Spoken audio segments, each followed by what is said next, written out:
All right, well, while we wait for that, I'm just gonna put up share my screen with everyone.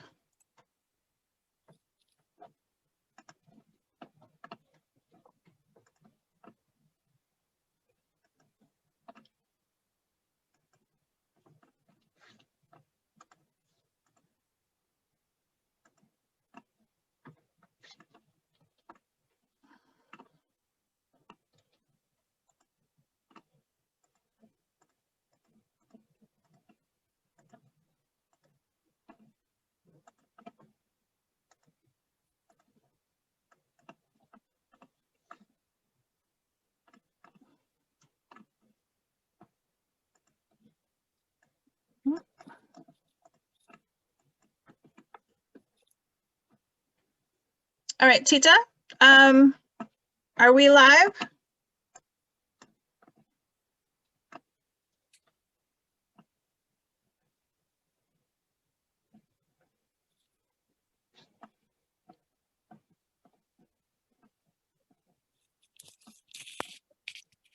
All right, bear with us, everyone. Thank you for your patience.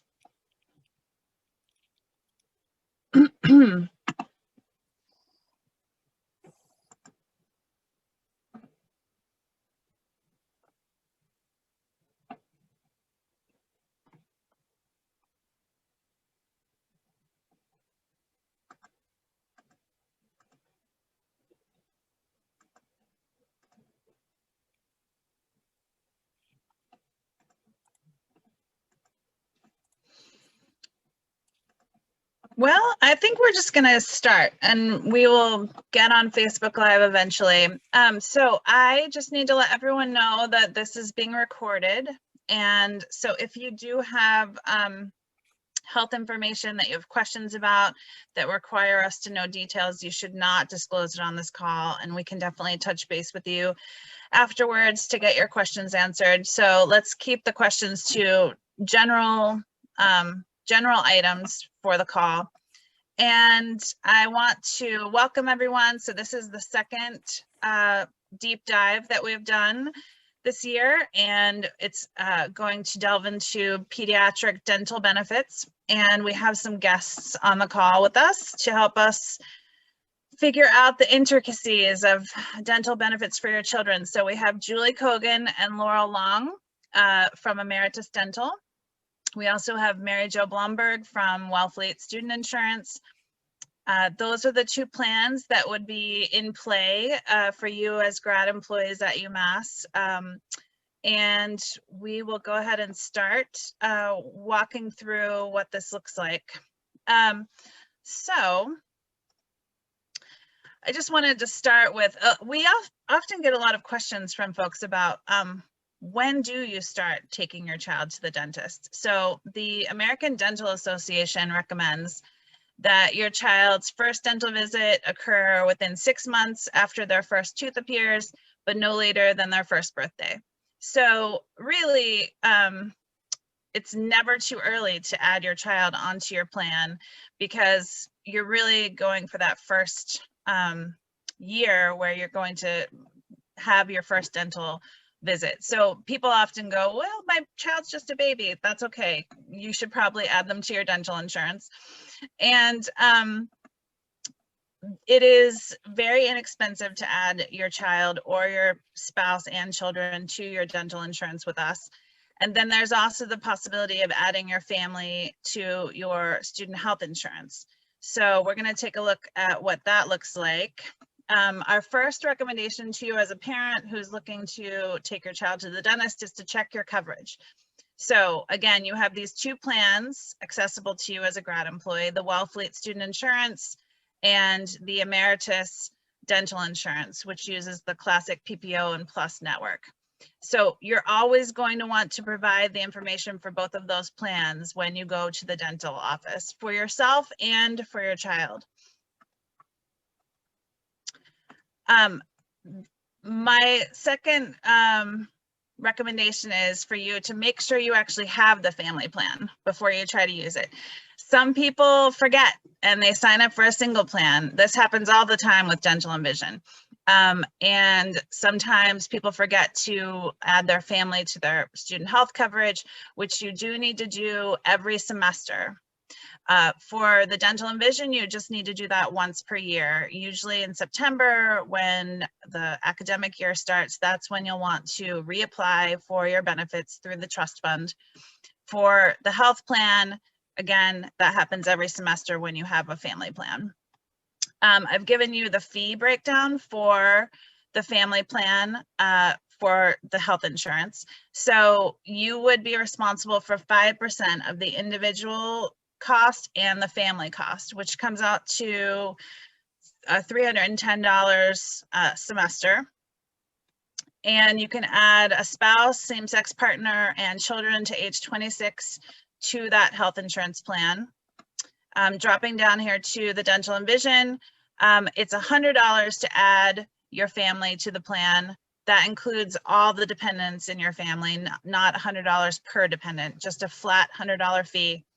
And you can add spouse, partner, same or opposite sex, and children to age 26.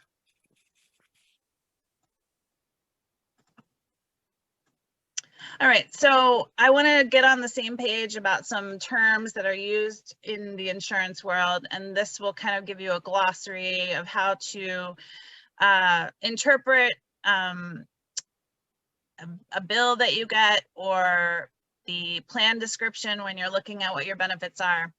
So in network, that means that a dentist has negotiated fees with your insurance. In network, in this case, only applies to your dental plan. There is no requirement that you stay in a certain network for your health insurance plan when it comes to a dentist. So in network is really, you're only looking at the Ameritas network with regard to pediatric dental in this question. Out of network means the dentist has no agreement with your insurance. And in almost every case, we recommend that you stay in network. There are very few reasons to go out of network, and your benefit is definitely reduced when you go out of network. So we urge you to find a dentist who's in network.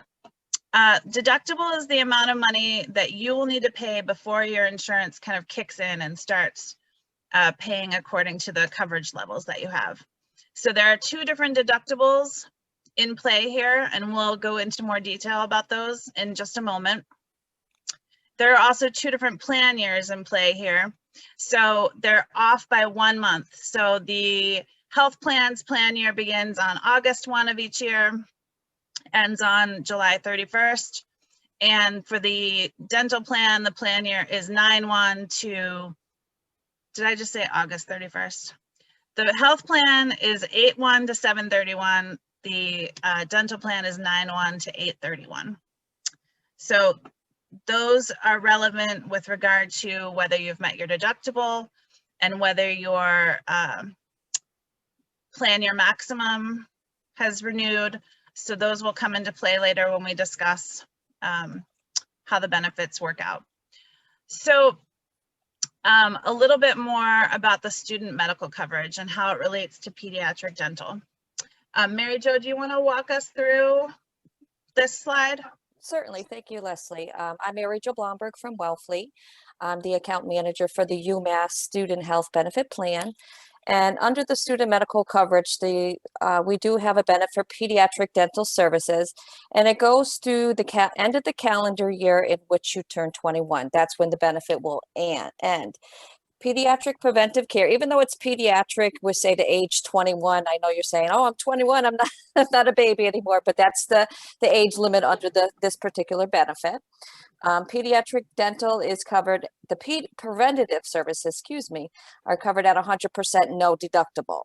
Any of the other dental services are subject to the deductible, which is $200, and then payable at 80%. So you will be responsible for any deductible and 20% not paid by the Wellfleet insurance plan. And if you go to the next slide, Leslie, I think you have the preventative services listed out. I do. Mm-hmm. Okay, so these are what we consider preventative services, and I do believe this would be very similar to Ameritas.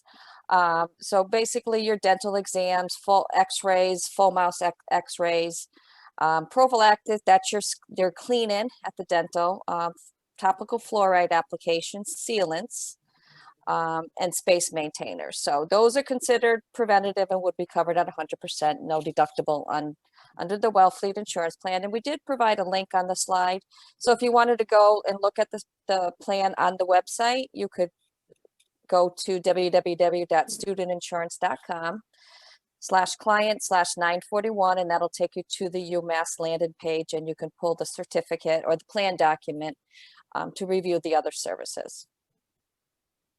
Yeah, there's quite a bit of detail in the plan document. So if you have very specific questions, I definitely encourage you to look at it because it basically has all the answers laid out in black and white for you. All right, moving on to the dental plan coverage. Julie, do you want to walk us through this slide? Okay. Good afternoon, everybody. Happy Friday. So with the dental plan coverage through Ameritas, you have both in and out of network benefits. As Leslie mentioned earlier, it is best to go in network because with that, any out-of-pocket costs that you would have to incur would be lower. So if you go in network, preventive services are covered at 100%, no deductible. If you're in network, type 2 services. So type 2 services are things like root canal, fillings, extractions. Those are some type 2 services. Those are covered at 80% that Emeritus would pay, and you'd pay 20%. And then type 3 services are what I consider kind of a heavier, more painful dental work, like crowns and implants, things like that. Those are covered at 65%, and you'd be responsible for 35%. But for the purpose of this call, this is how our plan will coordinate with the medical, which we'll get into. And the difference between the in and out of network you'll see here is if you do go out of network, which you can, you'd be subject to a $75 per plan year deductible, and that's up to a 3 times family maximum. So if you had 4 people covered under the plan in your family, you'd only be subject to $75 for the first 3 people that have dental services, up to $225. Yeah, and the maximum benefit is $2,250 per plan year that Emeritus would pay for dental services for you. And I often get the question, is that shared across family members or is that per person? So that is a per person maximum plan year benefit. So each person on your plan gets access to a $2,250 plan year maximum, not shared. With the cost of dental, if it was shared, you would get very little done if that was shared across a family. So then I just provided the drop-down detail of what services go under type 1, type 2, and type 3. This isn't exhaustive, but this is pretty comprehensive with regard to what most people use the plan for. And then you can look at for the full list of everything that's covered and any exclusions on our website, where there's even more detail about this.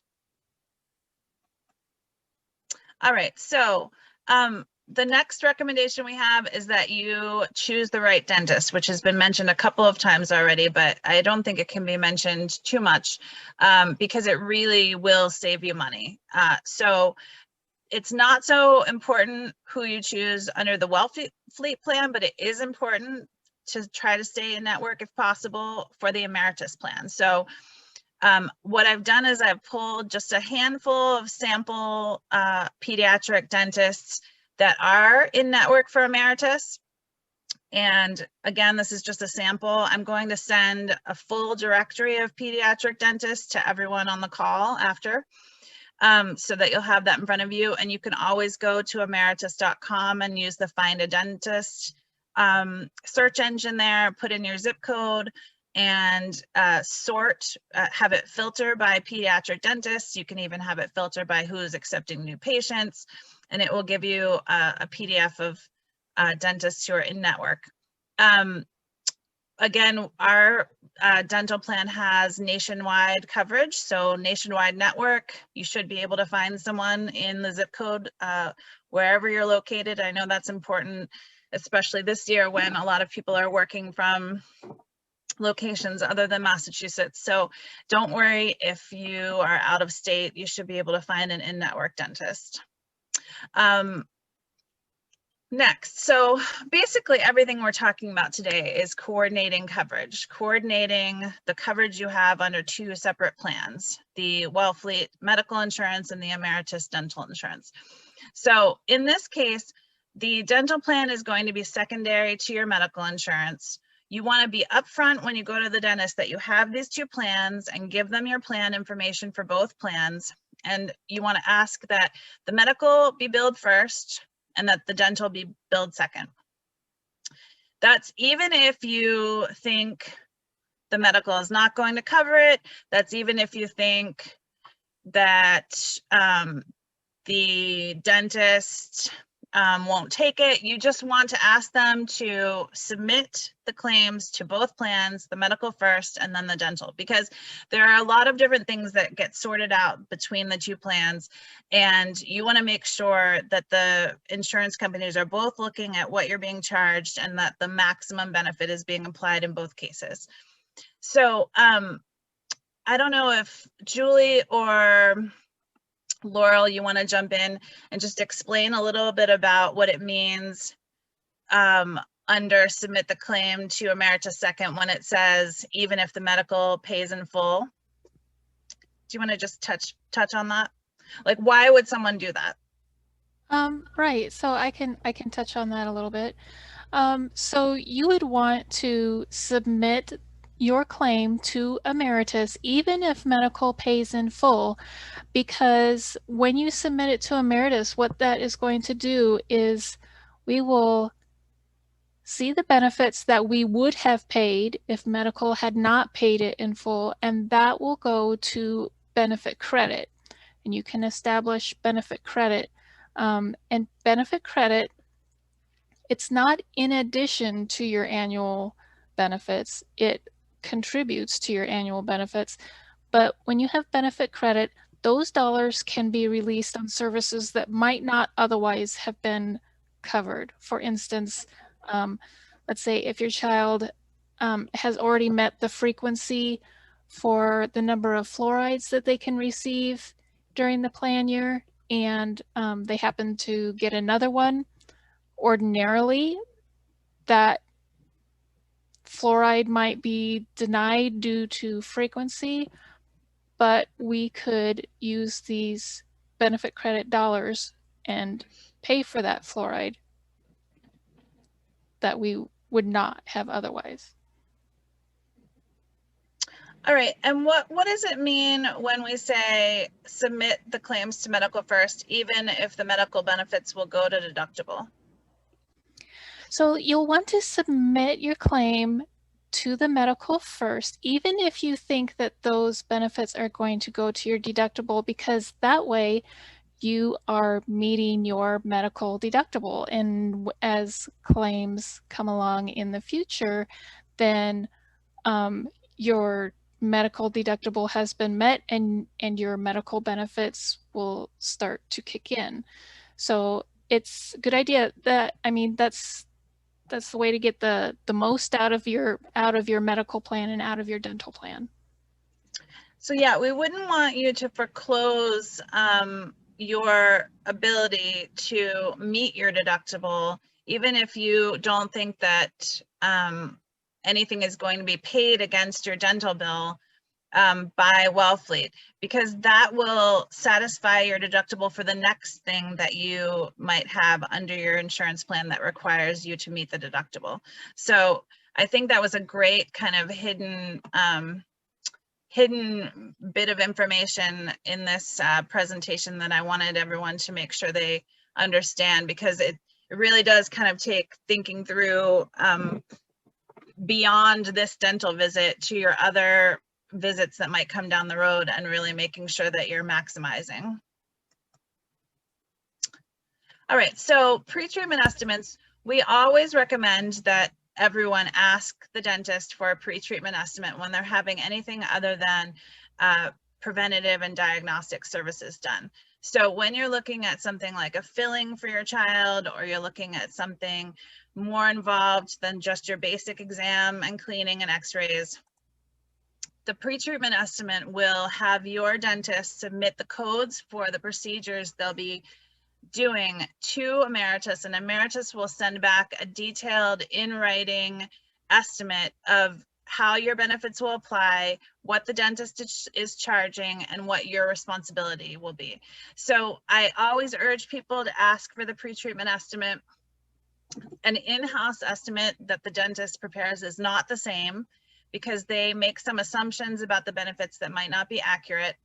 So if at all possible, ask your dentist to submit for a pretreatment estimate, and it will give everyone the most up-to-date and complete information about what you will be required to pay. All right, so now we've done a couple of sample breakouts of what it will look like when you submit a bill for your child going to the dentist to the medical and the dental plan. These are all scenarios that may not match your situation exactly, and every situation is different. And so we do want to be clear that this is just an example, and in the real world, there could be particular details about your child's visit that change the calculus here. But these are to give you a general idea of how these two plans coordinate to pay out your benefits. So in this first scenario, you do choose an in-network dentist. That is a great choice on your part. You have not yet met your medical plan's deductible. So maybe you haven't used insurance at all yet this year, or maybe you're a brand new employee and you have a clean slate, you haven't paid your deductible yet, and your child is going in for basic exam, cleanings, x-rays, super basic. First, you're going to ask your dentist to submit to your medical plan. You're going to give them your Wellfleet student insurance information. The dentist is saying that they're charging $275 for this cleaning, exam, and x-rays. You haven't paid your Wellfleet deductible, but there is no deductible for preventative services. Yay! It doesn't matter that you haven't satisfied your deductible, because the insurance, we all want you to get that basic cleaning and exam and x-ray. So there actually is no deductible for preventative and diagnostic under your medical or under your dental. So we don't need to worry about the deductible. You're going to be covered at 100% because it's preventative and diagnostic. Wellfleet is going to pay that $275 claim. And then if you submit the bill to Emeritus, Wellfleet has already paid that 100%, but it is important to submit to both plans so that everyone knows what was paid and what was covered and what happened. Emeritus won't pay anything additional because they won't pay above the dentist charge. There's no kind of double dipping to go above what the dentist charged, but in the end, your responsibility is zero. So you got your exam, cleaning, and x-rays for your child done. You're going to pay zero out of pocket in this scenario. All right, so scenario number 2. Anyone want to walk us through this scenario? In this scenario, you have you've also chosen an in-network dentist. You have not met your Wellfleet deductible, and your child needs a filling. Julie or Mary Jo or Laurel, anyone want to take us through this one? You tired of talking? I think people need a break from my voice. Yeah, so let me just say, so the dentist charges $525. The Wellfleet deductible is not met, which is $200. So we're going to take $200 from the $525, and the remaining balance of $325 is going to be paid at 80%, which is $260. So the 20% and the deductible is $265. So your dentist can turn around and bill the remaining $265 to Ameritas. No Ameritas in-network deductible. They'll cover 80% of $525, which would be $420, but all that is remaining is $265. So Ameritas would cover the $265, and the grad's responsibility will be zero. Great. So that is a scenario where you had not yet met your deductible. So that deductible comes off right away without your benefit being applied, and then your benefit kicks in. That's how deductibles work. And then for the future, when you're in that same plan year, you have already satisfied your deductible. You don't have to be charged it again during that plan year. And it's not a separate deductible for dentist versus medical. It's just the plan year deductible policy year. Right. So the next visit they have could be with a doctor for something completely unrelated, but they've met their deductible. Mhm. All right. Example 3. Julie, do you want to walk us through example 3? Sure. So you're the smart member and you're going to an in-network dentist still with Emeritus. You've met your Wellfleet, your medical deductible, and your 15-year-old child is going to get braces. So they need braces. Lucky you. First, you're going to go to the dentist. They're going to charge the astronomical price of $5,235 for orthodontia, which is probably about average nowadays, sadly. It is. That's an actual average. Yeah, that's awful. But it is what it is, right? So the dentist charges $5,235. You've already met your Wellfleet deductible. So there's nothing to come out of pocket there. Medical insurance, your medical insurance does not have an orthodontic benefit unless it is medically necessary. So in this example, it is not medically necessary. It's a cosmetic braces and for teeth straightening, etc. So medical will not pay anything in that example. So then the dentist will then bill to Emeritus. So you're taking that full $5,235. There's no in-network deductible for Emeritus. So Emeritus will pay 50% of the $5,235. And orthodontia does have a lifetime maximum of $1,000. So the most that Emeritus will pay in this example for orthodontia is $1,000 lifetime. So Emeritus will pay $1,000, and then your responsibility over typically a two and a half year period of time will be $4,235.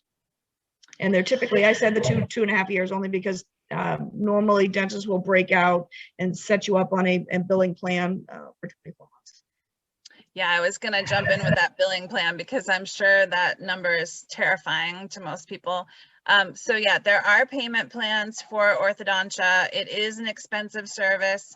But there are other things that you could also look into, like if your spouse also has dental insurance and you foresee this coming up in your future, you will probably want to put your child on both plans, because then all 3 plans would be billed eventually for the orthodontia. Is that accurate? Mm-hmm. Yes. Okay. Yep. So there are things that you could investigate to reduce that number, and hopefully you won't find yourself in the situation of being caught with paying that full amount all at once. All right, example 4. So in example 4, you make the decision to go out of network. There are very few reasons that you would want to do that, but let's say you did. Let's say you've had the same dentist since you were a child and you're really attached to that dentist. So you've decided to take your child to that dentist and you've just made the decision to go out of network.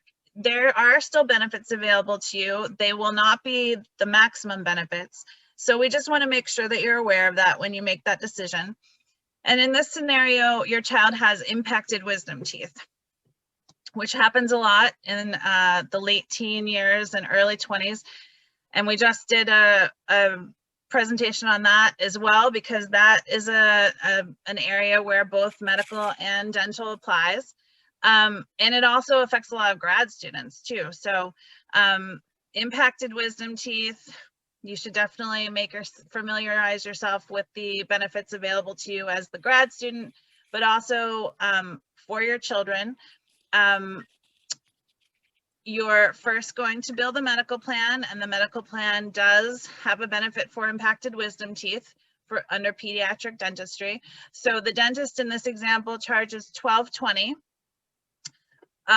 In this example, you have met your Wellfleet deductible, so that is not in play here. they're going to pay at 80%. So that reduces to, they pay 976 of your bill. There's still a balance of 244 remaining at the dentist. So now you submit to the dental plan.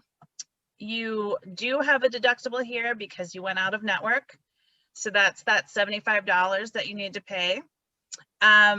The dentist is out of network, so we would be looking at what is reasonable and customary to charge for removal of impacted wisdom teeth, and in this case, that's $1,080. So the 80% under your dental plan is going to be 80% of $1,080 minus your deductible of $75, which is $804, which is more than what's remaining due at the dentist. So Ameritas will pay the remaining balance at the dentist of $244, and your responsibility is $0. All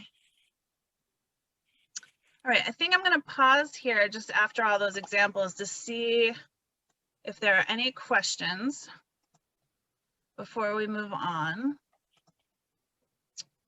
Let's see. I don't think there are any questions in the chat or the Q&A. Oh, it looks like there is now. No questions. Okay, no questions. Thanks, Tita. At any point, just throw your question in the Q&A and we will get to it. We want to make sure that we are answering your questions. The estimation of benefits. So the EOB is what you get when a claim has been submitted to insurance, and these are often very cryptic documents with a lot of numbers and a lot of acronyms. And so we want to make sure that you feel empowered to read your EOB and understand what it says and make sense of it. And we also want to stress to you that it's kind of a portrait in time, and it's not definitive necessarily. So one reason I say that is that Ameritas and Wellfleet will not be coordinating at this level of your care. They won't produce a joint estimation of benefits.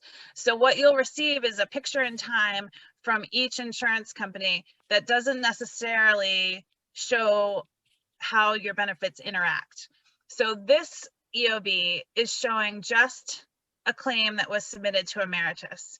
So it may or may not have been also submitted to Wellfleet, and that benefit from Wellfleet still remains to be seen here.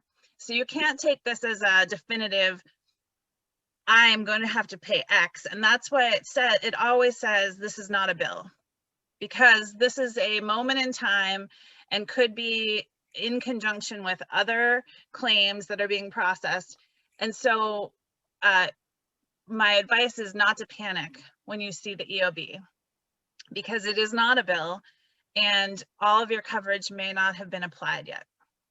But in this example, what I want to point out is there's always a code, there's always a procedure code. You don't really need to know anything about those codes, but occasionally the wrong code is put in, and it may show that something is denied that you're like, wait a minute, that was like a totally normal cleaning that I had done. Occasionally we do see that the wrong code is put in, and that can be corrected and a new EOB can be produced. There'll be a description of service. There'll be the submitted charges, which are the charges the dentist submitted to insurance, what they charge for the service. There's a covered amount, which is the amount that's covered under your benefit. And let's see, what else should we point out on this EOB? Laurel, do you want to walk us through what you were putting together in this EOB? Sure. So you've covered the top portion. I would just say in the column that says remark code, if the covered amount is less than the submitted amount, there will always be a remark code explaining to you why. So if a service was denied, there will be a code there that will point you to further down the page on your explanation of benefits, and that will explain why the service was denied or why the service was covered at an amount that was different than what the dentist submitted. So the total submitted charges for these services were $135. The total covered amount was $135, and Emeritus would pay $135.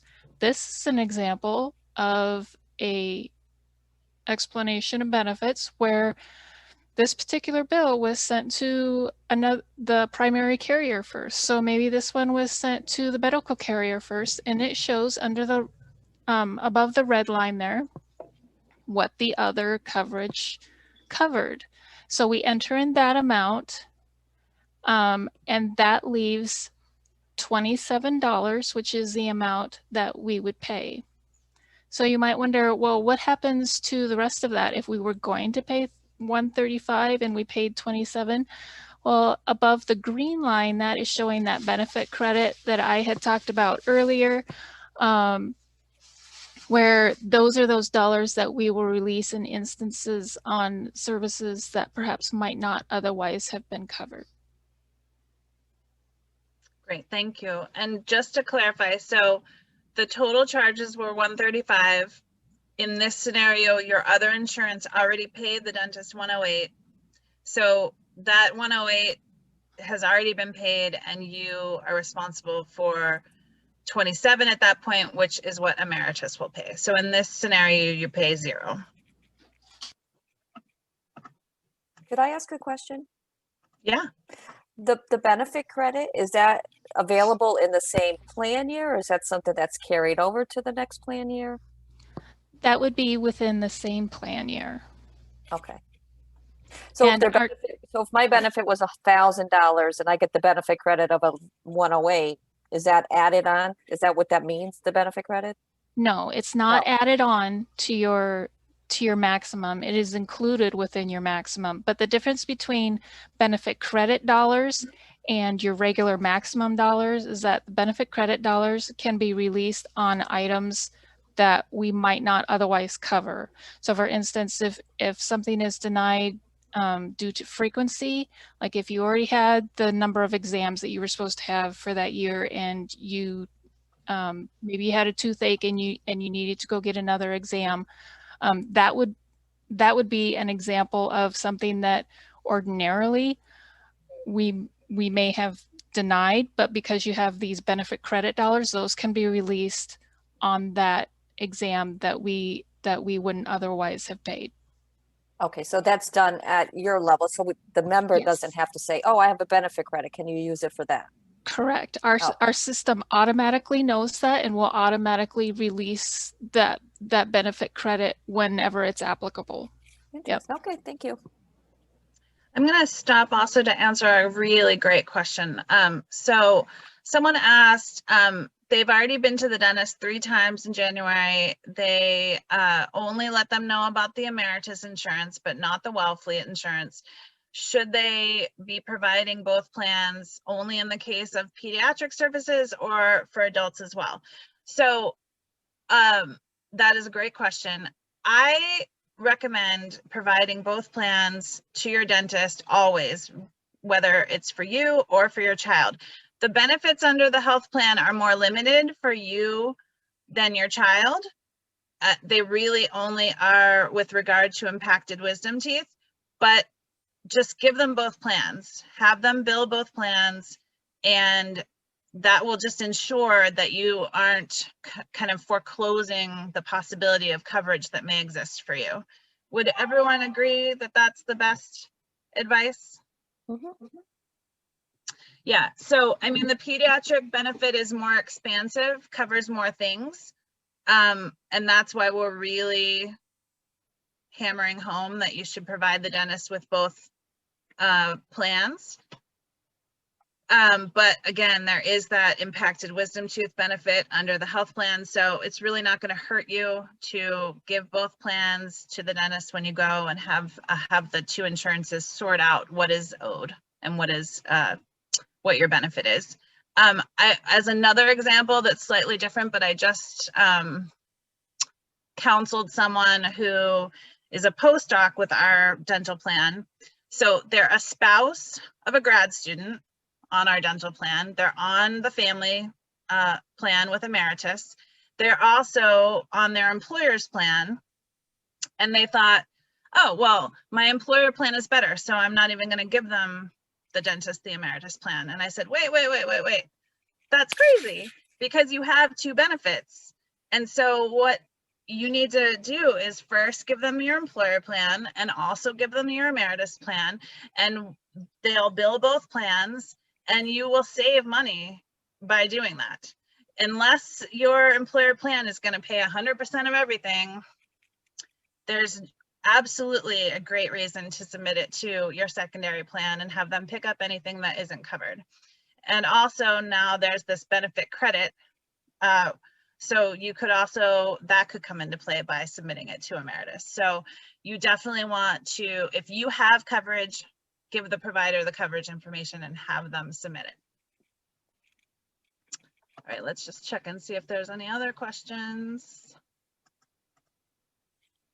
I think we got them all. All right, moving forward, EOB terms, we kind of went over all of these. Laurel's point was very good. If you see something in the remark column, drop down to the bottom of the EOB. It will be down in this section and it will say why something wasn't covered. I get this question a lot from folks. They panic again when they see the EOB, they see that something was denied. They're like, I don't know why this was denied. And I'm like, well, it says down here that you didn't have coverage during this period. And sometimes that will happen. Sometimes someone will forget to reapply for their dental and they'll just go to the dentist. And then they're like, oh my God, I have this huge bill. So if that happens to you, get in touch with us. If you were eligible for benefits, we will work with you. That's one of the important reasons of paying attention to when open enrollment happens and when we need to renew our application each year. But if you forget, we will help you sort it out. But those remarks, again, are going to give you an explanation of why something was denied.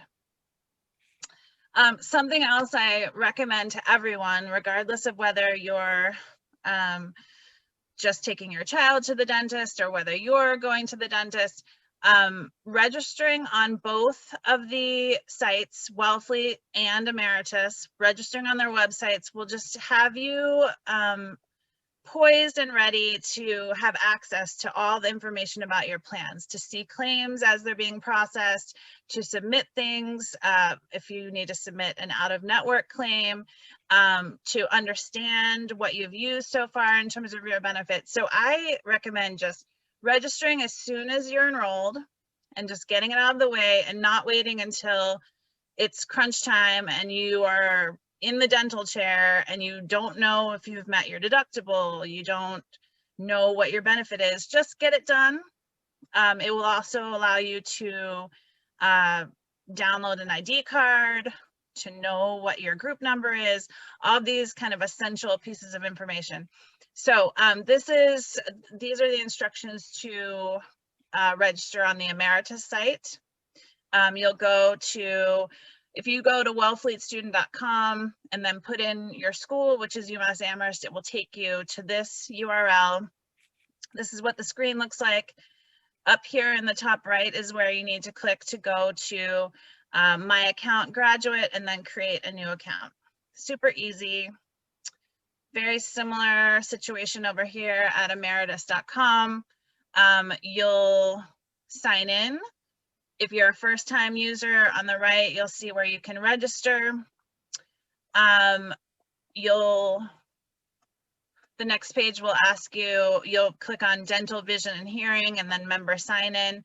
The only piece of advice I have here is that if you have multiple names, like I have a multiple name, last name, Edwards Davis, the requirements of the site are that you remove spaces between your names. So your name in the system will have no space between those multiple names. And if you include that space, it may come up as saying we can't find you. So that is a troubleshooting piece of advice if you get that message that they can't find you. Also, it's very specific about your zip code. So the zip code that you used when you enrolled, you'll be asked for that zip code. So if you've moved recently, put in the zip code that you gave us when you enrolled, and then also update us with your new address. But the zip code and the name are the two items that I see people, if there's a mismatch, it won't let you in. All right, so just summarizing here, and if you have questions, now would be the time to put them in the Q&A. Summarizing our basic points: pick an in-network dentist with Emeritus. You don't need to worry about network when it comes to Wellfleet. Request a pre-treatment estimate if you're doing anything other than basic preventative care. Give the plan information for your Wellfleet plan and your Emeritus plan to the dental office. Ask them to build the medical plan first. And ask questions. Ask questions of the dentist's office. If something doesn't seem right, ask questions of us. We can always take a look at what you were given, your EOB, what the dentist is estimating for you, and help walk you through this and make sure that your benefit is being applied. All right, and the last screen, which is the most important screen, if you ask me, is your plan information. This is what the dentist will need in order to properly submit your claims. So definitely, please carry this information in your phone, give it to your dentist, give them both, and that will ensure that you get the benefit that you deserve under both plans. All right, does anyone want on the panel want to jump in and add anything that we might have left out? I just want to remind the students that under the Wellfleet plan, as far as the pediatric dental services, there are no in-network, so they would not go to Cigna to look for a dentist. They can just go to a dentist, yeah, of their choice. Yeah, this is a general screen that we use for all. Yes, thank you. Okay. So for some things, the network is important, but it is not necessary for pediatric dental. Correct. Thank you. Yeah. Let's see. Do we have any questions? Doesn't look like any. Last call for questions. All right. So we are really happy that, oh, here we have a question maybe. Yep. Okay. Do you want me to unmute you? Let's see. I'll unmute you.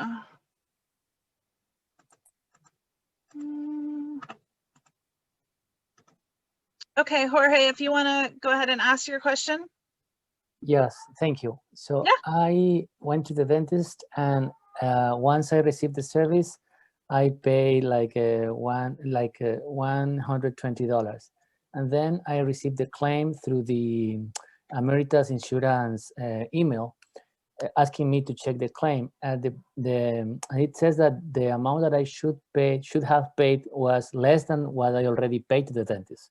So it says that I should pay like 56, but I was charged 120 when I went to the dentist. So what happened when the amount that I paid is different from the claim I received? That's a great question. I can actually take that. So was this an in-network dentist, Jorge, or was it not? Yes, it is. It was in-network? They should have, first of all, they should have not billed you or made you pay anything up front, because what in-network dentists do is they'll bill Emeritus, and then Emeritus will determine what claim, what the claim should be. So they really should not have billed you. So if you could get Leslie the name of the dentist office, and we can reach out to them and remind them what they're supposed to do and not supposed to do. But in this example, really what you need to do is just go back to the dentist office, and they'll have received that payment or that explanation of benefits, but bring it with you. And they basically owe you the money back. So they can send you a check or give you a credit for your next visit. But if it is an in-network dentist, then they definitely shouldn't have billed you. So I apologize for that. But if you could get that information to Leslie, we can look into that for you. Okay, Thank you. You're Actually, welcome. Tita is saying this has happened to her before too. I'm curious if it's the same dentist. Julie, if you are in a situation where you're 100% sure that the dentist is in network and they are asking you to pay up front, what should a member do in that scenario? If they're in network and the dentist office knows that it's possible the dentist office doesn't realize they're in network. That has happened occasionally if it's with a partner carrier, if it's a partner dentist or partner network. But I mean, I would just tell them, are you able to just bill the insurance company? Because they really, especially if it's preventive service, it's covered at 100%. So Laurel, do you have any suggestion on that coming from your end? Yes, actually, you can give us a call right at that moment and let us know what's going on, and one of our representatives can talk to the provider's office and remind them, because as a contracted provider, they are not allowed to bill you up front. Yeah, I would say you can give us a call. You can ask your dentist to give us a call. And that way you can say, "Told you so," when they come back and say that they are not supposed to charge you up front. Right, and that's that customer service number that's on the screen here can be used, and it's also on the back of your dental ID card. If you printed down an ID card offline from your portal, it's on there as well. So that's a great suggestion. Thanks, Laurel. Just call us right on the spot, and someone from customer service and claims will help you talk to them or talk to the dentist right while you're there. Yeah, that is a great question. I would recommend just taking a picture of this screen, either from what we send you after today's call or from the screen right now, and having that information just in your phone always. So that you can dial up Ameritas customer service. I will say their customer service is actually incredible. I never say that about customer service, but it's not like you're shuffled through all kinds of numbers that you have to put in to get to the right person. It's actually really great, surprisingly. That's very rare. And you can also have them call me, and I can also help them understand what the process is and that they're in network if they're confused about that. Any other questions? I don't see any other questions right now. So I think we're going to wrap up. You will get these slides and also a one-page kind of understand your benefit that Wellfleet put together for us, which is super helpful. You'll get all of that by email. And also you can always contact me with follow-up questions or go to our website, uaw-umasstrustfund.org. We are going to pick someone after the call is over for a gift card. So if you are the winner, we'll be in touch with you. And you'll also be able to watch this video. It will be posted on Facebook and on our website as well. Thank you to all of our panelists, Julie, Mary Jo, Laurel. Thank you, Tita, for helping us with questions. And with that, I will bid you happy Friday and have a great rest of your afternoon. Thanks, everyone.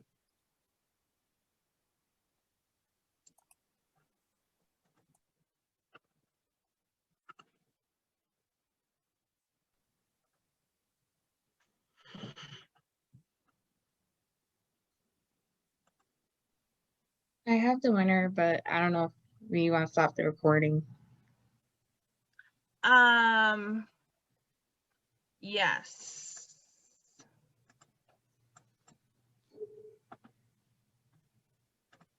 Give me 1 second.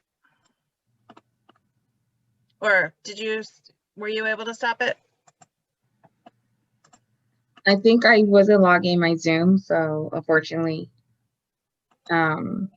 I don't have access to, so. I got it.